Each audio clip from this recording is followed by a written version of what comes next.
idea concocted by my husband and the mayor about 5 years ago.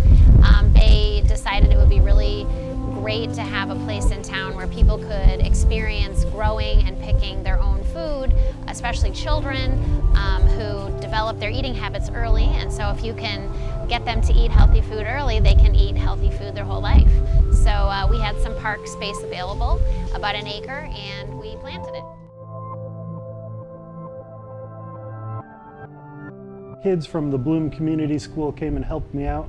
I've been working with them once a week since school began for them with their really unique program, being able to do their school outside. They were looking for ways to provide a service to the community and also help out this area where they are learning and exploring every day. So they wanted to come work at the Food Forest with me.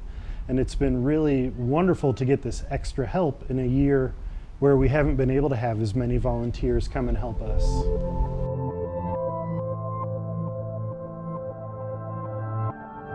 So my husband, Bill Davison, he worked at University of Illinois Extension at the time. So he was trying to work with small-scale farmers to grow different types of crops. And this was a way to show people the types of things you could grow, like chestnuts and hazelnuts, and raspberries and blackberries, currants and elderberries, those are kind of bushes.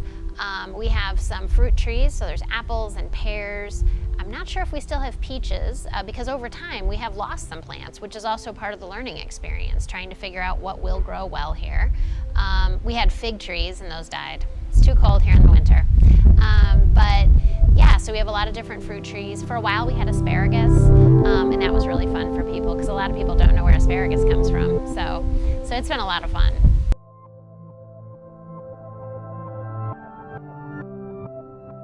A lot of people that find this really appreciate it, and we hope more people will learn about it. So word of mouth is one of the best ways to recruit people. So anyone that watches this or learns about the Food Forest, I would just encourage them to tell their friends and try to spread the word.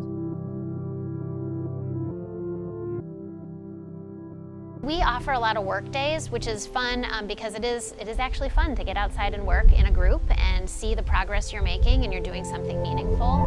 You can also learn a lot. If you come out and help us on a work day, you can learn how to plant things, how to prune things, how to harvest. But we don't just need people to work.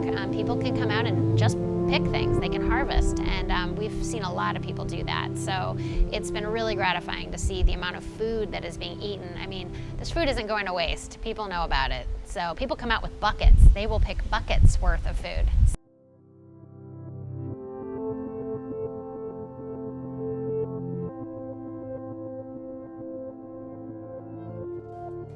The original planting day, it took about 75 volunteers one day to plant more than 2,000 plants. We used a ton of volunteers. We have people come out all the time and help us with weeding and trimming. But the original planting day, it took about 75 volunteers one day to plant more than 2,000 plants. The last 2 years we've really had issues with diseases because of our very wet and very warm spring times.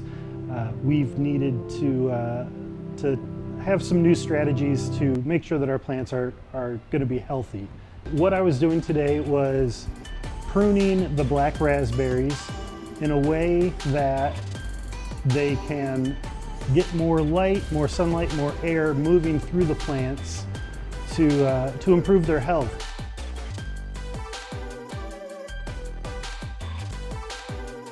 We don't use any chemicals at the Food Forest.